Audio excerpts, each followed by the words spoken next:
Hello student, स्वागत है आप सभी का पुनः एक नए वीडियो लेक्चर में। तो स्टूडेंट, आशा करते हैं आप सभी स्वस्थ होंगे।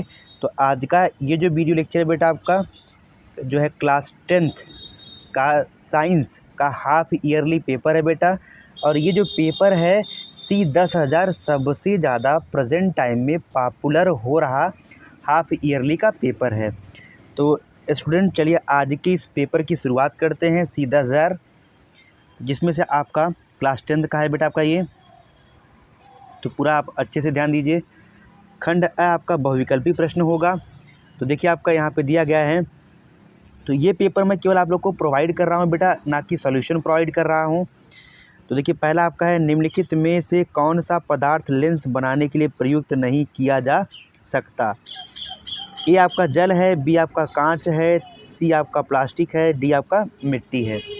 और वहीं पे आपका अगला जो प्रश्न रहने वाला है बेटा दूसरा, एक प्रकाश किरण अवतल दर्पण के वक्रता केंद्र से होते हुए दर्पण के पृष्ठ पर आपतित होती है तो परावर्तन कोण होगा। ए 60 अंश, बी 0 अंश, सी 90 अंश, डी 120 अंश। अगला प्रश्न आपका बेटा यहाँ पे है कि +2 डायोप्टर क्षमता वाले लेंस की फोकस दूरी होगी। Option A +50 centimetre, B -50 centimetre, C +25 centimetre, D -25 centimetre. अब आपको ले चलते हैं अगले प्रश्न की तरफ बेटा। चौथा आपका प्रश्न है, दूर दृष्टि दोष के कारण वस्तु का प्रतिबिंब बनता है। ऑप्शन ए रेटिना पर, बी रेटिना से आगे, सी रेटिना से पीछे, डी इनमें से कोई नहीं। पाँचवा बेटा, स्वस्थ नेत्र के लिए स्पष्ट दृष्टि की न्यूनतम दूरी होती है। Option A 25 centimetre, B 50 centimetre, C 100 centimetre, D अनंत। अगला प्रश्न आपको देखिए बच्चा यहाँ पे आपका रहेगा छठवां, जब श्वेत प्रकाश प्रिज्म में से होकर गुजरता है तो न्यूनतम विचलन किस रंग का होता है। ऑप्शन ए बैगनी, बी लाल रंग, सी हरा, डी नीला। सातवां बेटा आपका, एक इलेक्ट्रॉन पर आवेश होता है। Option A -1.6 × 10⁻⁻19 coulomb, B -1.6 × 10⁻19 coulomb, C +1.6 × 10⁻⁻19 coulomb. और ये आपका प्लस है बेटा। और डी 1.6 × 10⁻19 कूलाम। ऑप्शन एक आपका यहाँ पे देखिए प्लस का है, ये प्लस का 19 है। उसके बाद ये रहे 7 प्रश्न ऑब्जेक्टिव फिजिक्स से। अब वहीं पे आपका रहेगा केमिस्ट्री से बेटा। उपखंड ख नाम दिया गया है यहाँ पे आपका। अभिक्रिया calcium carbonate given that CaO calcium oxide +U2 कैसी अभिक्रिया है।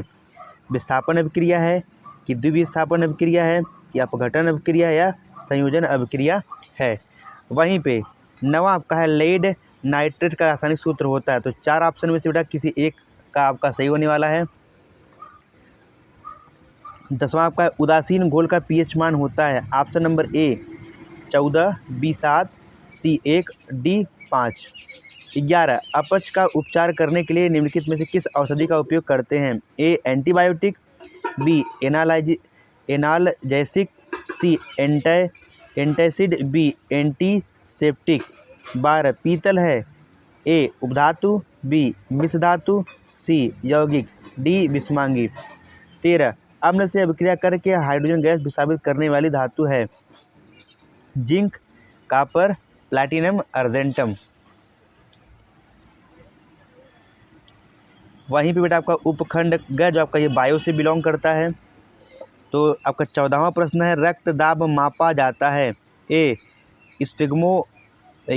स्फिग्मोमैनोमीटर, बी स्टेथोस्कोप, सी माइक्रोस्कोप द्वारा, डी माइक्रोमीटर द्वारा। 15वां, यकृत स्रावित करता है। ए लार, बी जठर रस, सी पित्त रस, डी अग्न्याशय।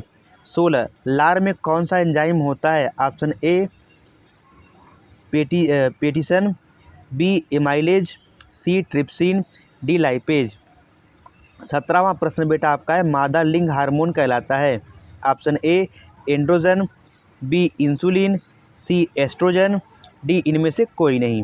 वहीं पे आपका अगला प्रश्न है बेटा यहाँ पे 18वां, मस्तिष्क उत्तरदायी है ए सोचने के लिए, बी हृदय स्पंदन के लिए, सी शरीर का संतुलन बनाने के लिए, या ये सभी या इन सभी के लिए।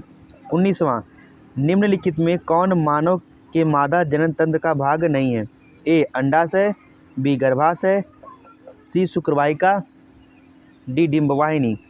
20वां, परिवार नियोजन की अस्थायी विधि है, ए गर्भ निरोधक गोलियां, बी निरोध का प्रयोग, सी वासेक्टोमी, डी गर्भपात। ये आपके 20 ऑब्जेक्टिव क्वेश्चन रहने वाले हैं।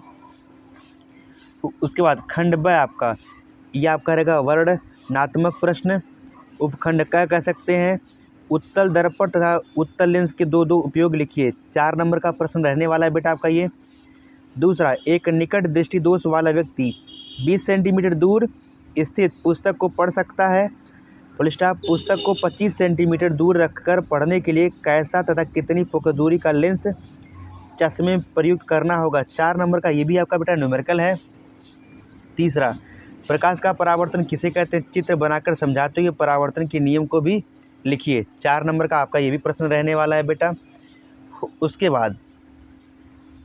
बाद आपका देखिए चौथा आपका यहाँ पे है दूरदृष्टि दोष किसे कहते हैं, इसके कारण निवारण किरण आरेख खींचकर स्पष्ट कीजिए।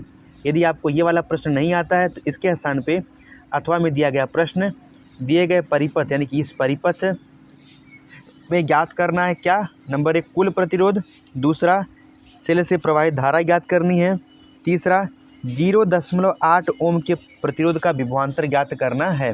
तो इन दोनों में से किसी एक प्रश्न को करना है बेटा।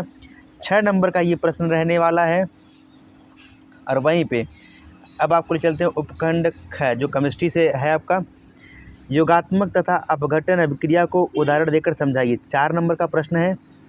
6वां आपका है बेटा विरंजक चूर्ण का रासायनिक नाम तथा अणुसूत्र तथा बनाने की विधि का रासायनिक समीकरण लिखिए और इसके 2 उपयोग भी लिखिए। 4 नंबर का प्रश्न रहने वाला है बेटा। 7वां आपका है अम्ल तथा क्षार के 3 रासायनिक गुण लिखिए। 6 नंबर का है अगर आपको ये वाला प्रश्न नहीं आता है तो अथवा में दिया गया प्रश्न एल्यूमिनियम के प्रमुख अयस्क का नाम व अणुसूत्र लिखिए तथा शोधन की विद्युत अपघटनी विधि को सचित्र वर्णन कीजिए। तो इन दोनों में से किसी एक प्रश्न को करना है बेटा।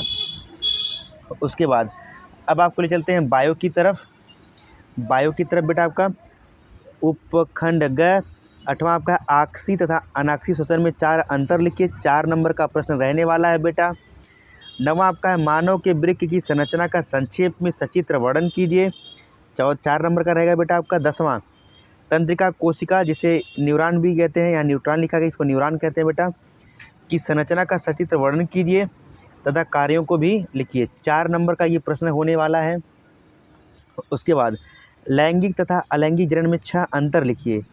अगर आपको ये वाला प्रश्न नहीं आता है तो इसके स्थान पर अथवा में दिया गया प्रश्न परागण किसे कहते हैं, पर परागण की विभिन्न विधियों का वर्णन कीजिए, पर परागण से होने वाले लाभ लिखिए। तो 6 नंबर का ये प्रश्न रहने वाला है। तो ये रहा बेटा आपका सबसे ज़्यादा वायरल जो है हाफ ईयरली का क्लास 10th का जो है मॉडल पेपर बेटा। तो उम्मीद करते हैं आप सभी को ये हाफ ईयरली C10,000 का पेपर पैटर्न सरल तरीके से समझ में आया होगा। तो बेटा फटाफट आप इसको तैयार करके जाइए ताकि आपका हाफ ईयरली एग्ज़ाम अच्छे से जाए। Thank you student.